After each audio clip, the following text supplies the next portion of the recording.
സംസ്ഥാനത്തെ വിവിധ സർവകലാശാലകൾക്ക് കീഴിലുള്ള ക്യാമ്പസുകളിൽ SFIയുടെ തേരോട്ടം നമ്മൾ കണ്ടുകൊണ്ടിരിക്കുകയാണ്. ഒരിടത്ത് പോലും KSU എന്ന് പറയുന്ന സംഘടനയെ നമുക്ക് കാണാൻ പോലും കഴിയുന്നില്ല.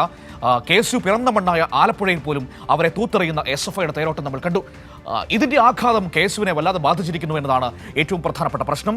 വലിയ തോതിൽ തമ്മിലടി ഈ വിഷയത്തെ ചൊല്ലി KSUവിൽ ഉയർന്നു വന്നിരിക്കുന്നു. പ്രത്യേകിച്ചും തൃശ്ശൂരിലൊക്കെ വലിയ പോരാണ് നേതാക്കൾ അങ്ങോട്ടും ഇങ്ങോട്ടും നടത്തിക്കൊണ്ടിരിക്കുന്നത്. അവരുടെ വാട്സപ്പ് ഗ്രൂപ്പിൽ വലിയ കലാപം നടക്കുന്നു. തൃശ്ശൂരിലെ ജില്ലാ പ്രസിഡന്റായ ഗോകുൽ ഗുരുവായൂരിന്റെ പിടിപ്പുകേടാണ് ഇത്തരത്തിൽ വലിയ തോൽവി കാലിക്കറ്റ് യൂണിവേഴ്സിറ്റി സർവകലാശാലയിൽ ഉണ്ടായത് എന്ന ആക്ഷേപമാണ് അവിടെ തുറന്നു പറയുന്നത് നേതാക്കൾ. വിവരങ്ങളുമായി ഉമേഷ് എന്നോടൊപ്പം ചേരുകയാണ്. നോക്കാം എന്തൊക്കെയാണ് KSUവിനുള്ളിൽ സംഭവിച്ചുകൊണ്ടിരിക്കുന്നതെന്ന്, SFIയുടെ വലിയ വിജയം അവരെ എങ്ങനെ ബാധിച്ചിരിക്കുന്നുവെന്ന്. Umesh, good morning. എന്താണ് KSUവിൽ സംഭവിക്കുന്നത്? SFIയുടെ വലിയ വിജയം KSUവിനെ യഥാർത്ഥത്തിൽ സംഘടനാപരമായി ഇല്ലാതാകുന്ന ഒരു സാഹചര്യത്തിലേക്ക് എത്തിക്കുകയാണോ?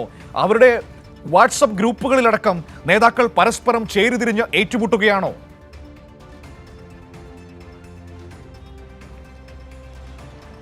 Manu, good morning. സൂചിപ്പിച്ചതുപോലെ തന്നെ ഈ തൃശ്ശൂർ ജില്ലയിൽ SFIയുടെ തേരോട്ടം KSUവിനെ വല്ലാതെ വേദനിപ്പിക്കുന്നു. പാർട്ടിക്കകത്ത് വലിയ തരത്തിൽ പ്രതിഷേധം, സംഘടനയ്ക്കകത്ത് പ്രതിഷേധം, സംഘടനാ നേതാവിനെതിരെ വലിയ പ്രതിഷേധം, അതിൻ്റെ വേദന, അതൊക്കെ അവരുടെ ഈ തൃശ്ശൂർ ജില്ലാ കമ്മിറ്റി, KSUവിൻ്റെ ജില്ലാ കമ്മിറ്റിയുടെ ഔദ്യോഗിക വാട്സാപ്പ് ഗ്രൂപ്പിൽ പ്രതിഫലിക്കുകയാണ്. ശക്തമായ ഭാഷയിലൊക്കെയാണ് ജില്ലാ ഭാരവാഹികൾ ജില്ലാ പ്രസിഡന്റിനെ വിമർശിക്കുന്നത്.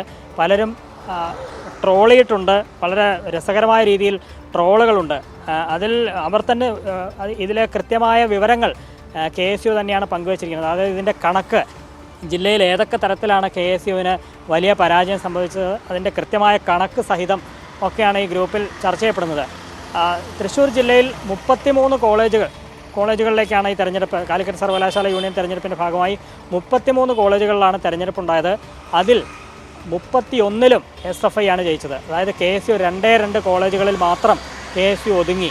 അതിൻ്റെ വലിയ വേദന അവർ പങ്കുവയ്ക്കുന്നു. ഇതിൽ ജില്ലാ പ്രസിഡന്റ് ഗോകുൽ ഗുരുവായൂരിനെതിരെ തന്നെയാണ് അവരുടെ വിമർശനം മുഴുവൻ വരുന്നത്. ജില്ലാ പ്രസിഡന്റിന് മീഡിയ മാനിയ ബാധിച്ചു, ഈ ഫേസ്ബുക്കിലെ ലൈക്ക് എണ്ണി അഭിരമിക്കുകയാണ് ഗോകുൽ ഗുരുവായൂർ എന്നൊക്കെയാണ് വിമർശിക്കുന്നത്. അത് ജില്ലാ സെക്രട്ടറി തന്നെയാണ്, ജില്ലാ സെക്രട്ടറി നേജിൽ ജോസഫിൻ്റെ അടക്കം ശബ്ദരേഖ ഉൾപ്പെടെ ഈ പുറത്തു വന്നതാണ്. ആ വാട്സാപ്പ് ഗ്രൂപ്പിൽ നടന്ന ചർച്ചയുടെ ശബ്ദരേഖയടക്കം പുറത്തു വന്നതാണ്. മറ്റൊരു രസകരമായ കമൻറ്റ്, ഈ പ്രസിഡന്റ് നാടകത്തിൽ അഭിനയിച്ചാൽ രക്ഷപ്പെടും എന്നൊക്കെയാണ് മറ്റൊരാൾ ഇതിൽ കമൻറ്റ് ചെയ്തിരിക്കുന്നത്. അത് ഉത്തരവാദപ്പെട്ട ജില്ലാ ഭാരവാഹി സ്ഥാനത്തിരിക്കുന്നയാൾ തന്നെയാണ് ഇതിൽ കമൻറ്റ് ചെയ്തിരിക്കുന്നത്. ഇതിൻ്റെ ഒരു കണക്ക് അവർ തന്നെ വിശദീകരിക്കുന്നുണ്ട്. അതായത് ഈ 41 ജനറൽ സീറ്റ് ആണുള്ളത്. സർക്കാർ കോളേജുകളിലെ 41 ജനറൽ സീറ്റിൽ KSU വട്ടപൂജ്യം എന്നാണ് അവർ പറയുന്നത്. എയ്ഡഡ് കോളേജുകളിലെ 90 സീറ്റിൽ 90ൽ കൂടുതൽ ജനറൽ സീറ്റുണ്ട്. അവിടെ KSU 5 സീറ്റ് മാത്രമാണ് KSUവിന് ലഭിച്ചത്. സ്വാശ്രയ കോളേജുകളിലെ 150 സീറ്റുകൾ ജനറൽ സീറ്റുണ്ട്. അവിടെ KSU നേടിയതാകട്ടെ ആകെ 10 സീറ്റ് മാത്രമാണ്. ഇതാകുമ്പോൾ ഈ KSU വലിയ അവകാശവാദം, വലിയ തള്ളൽ, ആ ഭാഷ തന്നെയാണ് അവർ ഉപയോഗിക്കുന്നത്. ആ തള്ളൽ KSU ജില്ലാ പ്രസിഡന്റ് ഫേസ്ബുക്ക് പോളിൽ മാത്രമാണ് ആ തേരോട്ടമുള്ളത് എന്നവർ രസകരമായി തന്നെ ചൂണ്ടിക്കാണിക്കുന്നു.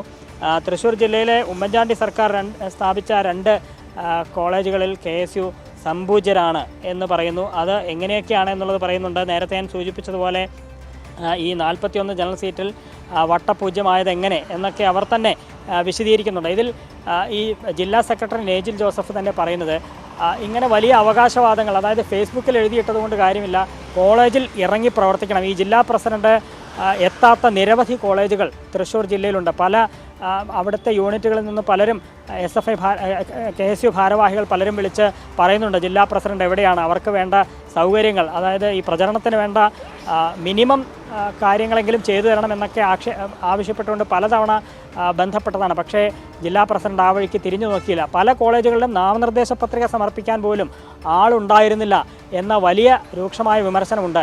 ഈ യൂണിറ്റ് കമ്മിറ്റി പിടിക്കാൻ നടക്കുന്നതിന് പകരം ഉള്ള ആ ഒരു ശുഷ്കാന്തി യൂണിയൻ പിടിക്കാൻ നടത്തിയിരുന്നെങ്കിൽ വലിയ മെച്ചപ്പെട്ട വിജയം കാഴ്ചവെച്ചേനെ എന്നുള്ളതാണ് ഇവർ പറയുന്നത്. ഈ ഗോകുൽ ഗുരുവായൂരിൻ്റെ മറ്റൊരു പ്രത്യേകത, ഇയാൾ VD സതീശൻ്റെ നോമിനിയായാണ് ഈ KSUവിൻ്റെ ജില്ലാ പ്രസിഡന്റ് ആയത് എന്നുള്ളതാണ് മറ്റ് ഗ്രൂപ്പുകളിൽപ്പെട്ടവർക്ക് വലിയ ആക്ഷേപത്തിനിടയാക്കിയിരിക്കുന്നത്. അങ്ങനെയാണ് ഇതിൽ തന്നെ രൂക്ഷ വിമർശനം ഉന്നയിക്കുന്ന നേജിൽ ജോസഫ്, അയാൾ A ഗ്രൂപ്പിൻ്റെ നോമിനിയാണ്.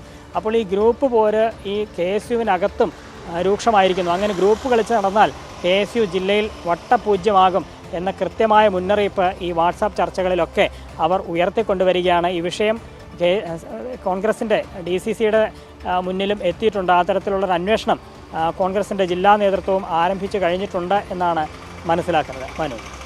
Okay, thank you Umesh. ഉമേഷാണ് ഈ വിവരങ്ങൾ നമുക്ക് നൽകിയത്.